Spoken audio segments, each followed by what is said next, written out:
দিনটা ছিল হচ্ছে রান্না পুজোর দিন। আর এই যে দেখতে পাচ্ছ আমি বসে বসে এখানে সবজি কাটছি। আর সবজি আমার বোন অলরেডি অনেক কিছু কেটে ফেলেছে, কারণ আমি বাড়ি ছিলাম না। আমি আর আমার মা গিয়েছিলাম বাজারে মাছ কিনতে, তাই এসে দেখি ও অনেক কিছু সব কিছু এই যে কেটে ফেলেছে। আর শুধু আলুটা কাটাই বাকি ছিল, আর যে বললো আমাকে কেটে দিতে, তাই আমি কেটে দিয়েছিলাম। তারপরেই চলে গেলাম ভাজার ওখানে। আর সারা বছর এই রান্না পুজোর জন্য অপেক্ষা করে থাকি, কারণ রান্না পুজোটা আমার ভীষণ ভীষণ ভীষণ প্রিয়, আমার ভীষণ পছন্দের জিনিস। আর এই দেখতে পাচ্ছ যে একটা একটা করে সব রকম ভাজা ভেজে নিলাম। এখানে আলু ভাজা কমপ্লিট হয়ে গেছে।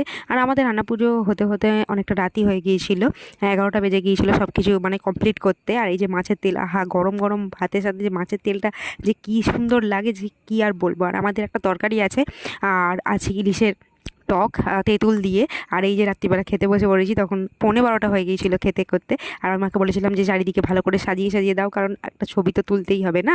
খাওয়ার থেকে বেশি আমি ছবিটা তুলতে পছন্দ করি। আর এই যে সব কিছু খাই আর না খাই, ছবিটা তোলা মাস্ট। তো কেমন লাগলো? Bye bye.